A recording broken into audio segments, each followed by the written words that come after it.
All right, so next we're going to be taking a look at quaternions. Now, quaternions is one of those things that's very, very complicated when you first look at it, but it's actually unnecessarily sort of complex. It's easier than it looks on the surface, and is also so useful that it is definitely worth looking at and trying to understand. So what I want to do here is shed some light on quaternions, how to work with them, what's actually happening mathematically, but then also how you can use this to your advantage in 3D. Now, I have vaguely mentioned quaternions before when we were talking about vectors, because really it's a 4-float vector. So that should be simple enough to understand. We have 4 values that determine this vector, right? But I want to point out that there's a difference between quaternions in terms of rotation that we're going to be talking about versus then just actually 4 float values, right? Especially for something like maybe RGBA. So that's a 4-float vector. It has your red, green, blue channels and then alpha as the 4th one. But that is not the same as a quaternion. With RGBA, each channel, each component is its own kind of independent entity. And sure, they add up to a color. So they all do have a relationship with one another, but they are for the large part independent. Whereas with rotation, what we're talking about here are 4 values that are for the most part nonsense. Like, obviously there is mathematics going into what those values and numbers actually mean, but to us as humans, it is very hard, if not almost impossible, to work with these 4 numbers as individual numbers. So when we have these 4, for example, here I have this arrow on the right, which is it's getting its rotation, so its orientation values from these 4 numbers. If I start fiddling with them, you'll see, okay, so what happens here? Like I'm altering the first number, and so this is kind of turning and spinning at the same time. And then if I do this one, it turns that way. But if this was down in the negative, then this would be turning it in a different way. And it just, these numbers just kind of don't really make a lot of sense. They have a weird kind of a relationship, like an interdependent relationship, where as one increases, then it changes how the other ones work. And so you basically almost are never going to just have 4 values like this and manually feed in a quaternion, okay? It's not a user parameter kind of thing. It's normally used more as like a middleman, like a step in between, or maybe it's used as the last step, but what we feed it as a user, as a human, you want to feed it one of the other types of rotation. So, and what I mean by the other types of rotation is we have our normal XYZ rotation, which is called Euler, okay? Spelled E-U-L-E-R, right? And for years and years I pronounced it Euler because I thought EU, like Europe, but no, apparently it's pronounced Euler. And it's your sort of normal XYZ rotation, right? And the problem with that kind of rotation is you have a few drawbacks. You have, essentially, you can end up in gimbal locking. You can have it where beyond certain very high rotation values, you can actually have, you start rotating along Y or whatever, and just nothing happens anymore because it is actually locked up. And also blending from one to another is very, very difficult. So anyone who's done a lot of rigging will know that you can't sort of rely on those Euler rotations. And then you also get another type of rotation, which is just your angle and axis. So the angle is then an XYZ, and then, that's your axis, is your XYZ, right? So you point along an angle and, along an axis, and then you rotate around that axis by the given angle, okay? And so that is 4 values, but it's not a quaternion. And that's not what we're looking at here either, okay? This is not just determining the axis around which we rotate, and then this is the amount of rotation angle, okay? A quaternion, like I said, is just these 4 numbers where it's kind of, just think of it as like orientation, but it's written in a foreign language that you don't understand. So you can use it, like maybe imagine if I gave you my address, but the address was in GPS coordinates. There's no way that you would literally look at those numbers and go, oh yes, I know where to go, and just kind of turn left down the block and then end up at my house. Like, you wouldn't. You need to put those numbers in a machine that knows how to read those numbers, but then you'll get to the same destination. It's kind of what we're doing here with quaternions. They are these numbers that we can't work with directly, and yet if we know how to manipulate them, or which expressions and nodes we can rely on for quaternions, then we can do lots of really cool things. Okay, so I'm going to show you now why we would want to use quaternions, some of the benefits of it, and then also then how they're calculated and why we work with them. So I have over here an example. At the origin, or close to the origin, I have 2 points, right? And you remember from our vector lessons before that obviously these 2 points are represented by a vector. So there's a vector for its x, y, z position in space. Okay, so these 2 points are our 2 vectors. Now I'm going to switch off the grid just to keep things a little cleaner in the viewport. So here's essentially our vectors going from the origin to that single point.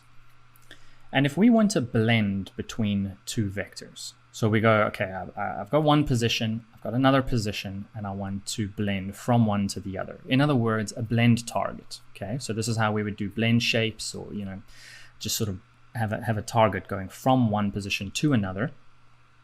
We use a function which is called lerp, and lerp means linear interpolation. Okay. And what that means, linear interpolation, really just means it's linear, as in a line, so a straight line from one point to the other. So we interpolate from one point to another via a straight line. Okay, so this is what linear interpolation does, or lerp. And you'll see what happens is if I now blend, so we feed it the 2 vectors into our lerp, and then it has a blend value. So 0 to 1, where 0 is the first vector, 1 is the second vector, and then there's a linear interpolation between the 2. So I can kind of go halfway. If I go to 0.5, that's exactly halfway between those 2 vectors, right?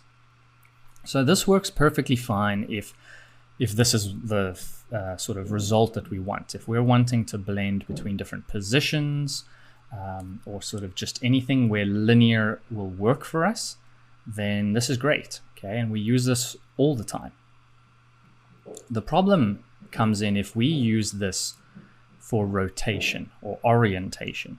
Okay, so when I'm talking about orientation, what I mean is when you copy objects onto points, if that point has an attribute called orient, then that gives us, essentially it tells the object which direction it should be facing.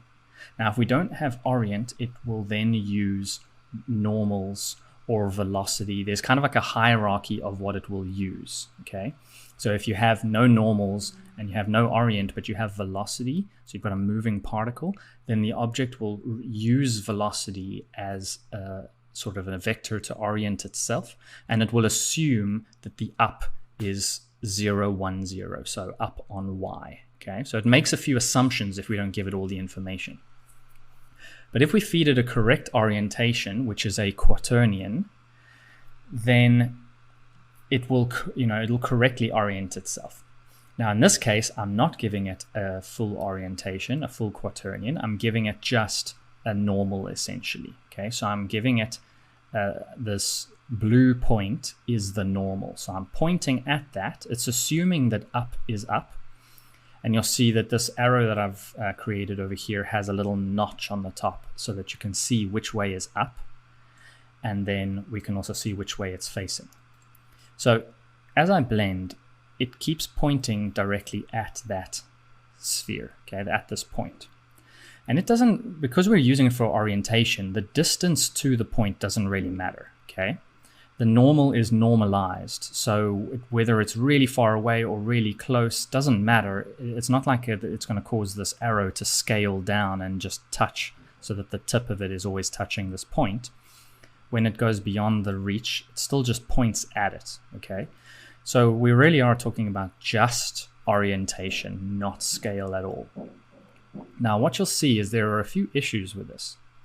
If we blend linearly and use this, rely on this as a normal for orientation, as the point comes closer to us, so at this halfway point, you'll see that we've now tipped up. So we're no longer facing up. Our up vector is actually pointing kind of 45 degrees, right? Which is something that we'd like to avoid most of the time when we want correctly orientated objects. And also, let's look at the speed of this. So if I just sort of blend just smoothly from 0 to 1, okay? So just linearly, you'll see that it goes slow at first. At first, the point is moving, but the arrow is not actually rotating very fast. But as it reaches the center point and it's going past, then it speeds up. It's almost like if you're standing on the sidewalk and then a car is coming past you. It looks like that's going very slow, and then as it passes you, it goes really fast past you, and then as it moves further away, it appears to slow down, even though the car was traveling at a constant speed. Okay, so this is kind of the effect that we're having here, and this is not what we want, right? It serves us perfectly fine for blending between two vectors if what we're wanting is position, right? Or maybe even for something like color, you can blend linear, that's totally fine. But if we want to use it for orientation, this is not good enough. Now there is something else that we can rely on, which is where quaternions come in. And that is called spherical linear interpolation, or SLIRP, okay? So instead of LIRP, it's SLIRP, right? I didn't pick the names, so don't blame me. So what this is imagine if we had a sphere, right? And the sphere has its center at the point where we're essentially wanting to calculate orientation. And it doesn't really matter how far away our points are. I happen to have put these points at a sort of a normalized position of exactly 1 unit away from the center, but that's not necessary. It doesn't have to go that way, right?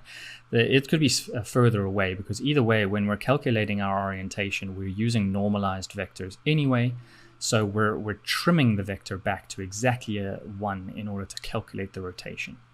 Okay, so really what matters here is the fact that the center of the sphere is at our point. Now, if you imagine that this is the globe, for example, the world, and you're over here at point A in one country, and you want to get to point B.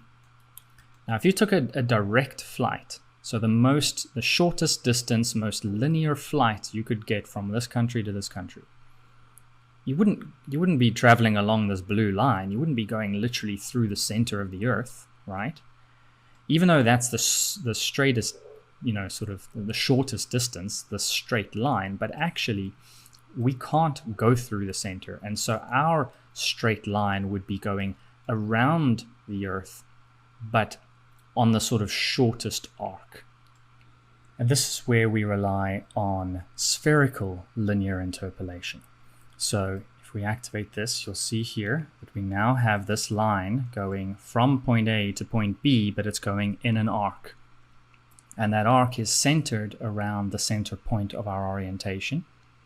Okay, and this is spherical linear interpolation, SLIRP. Okay, now let's blend again and have a look at what happens differently here. Now, because it's going in an arc, what it does is it essentially spreads out the change in angle to be sort of smooth and linear. So the angle is linearly changing, but the vector itself is no longer linear, but actually on an arc. So this wouldn't work for us very well for blend shapes. I mean, unless you literally wanted it to maybe blend in an arc. But for orientation, look how much better this works. It's smooth. You'll see that in the beginning, it moves faster than the blue one does. but it doesn't change its speed. It doesn't speed up and slow down and do whatever. It's just linear from A to B by changing angles. Okay. Also, you'll see halfway, let's take a look here. Our purple one has maintained its up as well as it can, right? It's going from A to B and it's maintained the up, whereas the blue one tips up to try and get this, closer to this blue point, right? So we blend perfectly using spherical linear interpolation, and that's because we are blending from one quaternion to another. So the blue one is using two vectors, and we're doing a linear interpolation, a lerp from A to B. The purple is using the same vector but converted into a quaternion, and then B converted to a quaternion. And what you do is you feed in the two quaternions, and then you have the same blend value, but it blends from one to the other. Okay. You'll also find that if you use quaternions, you will never get sudden flipping or gimbal locking or any of the issues that comes with Euler rotations, right? So I want to show you, this is the most basic one where it was just quite kind of simple, but I've got a more complex version as well, where I just moved point B to almost kind of go directly through the center of this kind of arc here, through the center of the Earth, which makes it even more apparent how, kind of the issues that we get by doing linear interpolation, right? So I'm going to blend again, and you'll see we're still going A to B, but now because it goes so much straight through, look at what happens to this blue one. We literally have it rotating and sort of flipping in the middle there. Okay, so going from A, and then it speeds up and it flips itself right over, and then it goes there. Whereas our purple one is still going just a nice smooth arc all the way around. Okay, so if we're wanting it for orientation, then spherical linear interpolation is going to be our smoothest blend from A to B, and just in terms of how we rotate. Okay, but in terms of maybe blending point position, then blue is the way to go. Okay, because then that's still going a nice straight line, and so we would just go, obviously if we wanted to just go from A to B, blue is more efficient. The purple one would look kind of weird, unless that's the look you are going for. But in terms of rotation, definitely the quaternion is the way to go. Right. So this is now just kind of an example to show you when you would use quaternions and what their usefulness is. But I'm going to now show you kind of how they are calculated. Now, we're not going to go super in depth into this, because this starts getting into you can calculate them in Vex, you can calculate them in Python or in VOPs. There's lots of different ways to calculate quaternions, right? And even within each, there are loads of functions and different ways that you can come to an actual quaternion. So because this is not a Vex course, I don't really want to dive deep into that. It might be confusing if you haven't touched Vex before, or if you're newer to VOPs. I don't want to add too much information. Because we kind of need to understand how those systems work before we go too much of a deep dive into them.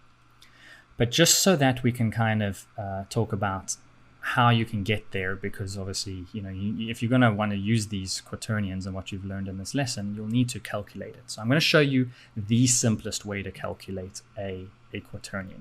And then, of course, if you want to go deeper into that, then you can, like I said, I've got the course on Vex and a course on Python, where we go much more into all the functions that are available, including things like this. Okay, so you'll see here what I'm doing. This is some Vex, all right? But what I'm essentially doing is running a function called the lookat. And in VOPs, there is an equivalent node that is also called lookat. Okay. Now, all the lookat function is doing is converting from vectors to a quaternion. Well, actually, it's converting to a matrix, but we can run the quaternion function, which converts a matrix to a quaternion, right? So, and in VOPs, there is a matrix 3 to quaternion conversion node as well. But in Vex, it's a function called quaternion. Okay, so this is how we calculate our orientation, and then we convert it to a quaternion. Now the look-at function takes 3 vectors. It takes a from, a to, and an up.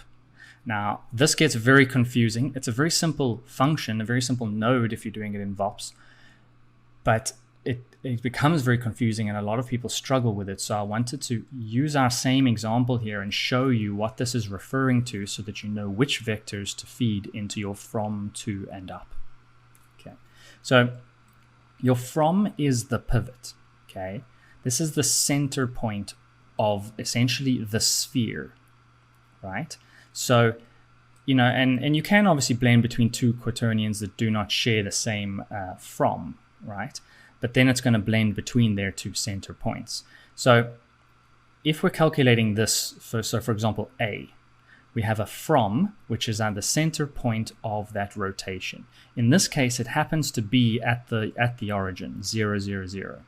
Okay, but let's say your point was offset from the origin, and so it's floating away somewhere here, but you have a target. So like our normal, which is we're pointing at this vector and saying that's where I want to face, but I also want this up. So I want essentially to maintain this as my up vector as much as possible, but primarily I want to face the to vector.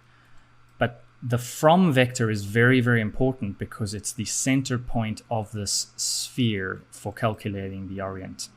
Okay, so in order to calculate the orient for A, I have to have a from vector, which is the center point. I have to have the to, and so essentially the difference between the from and the to is my normal, right?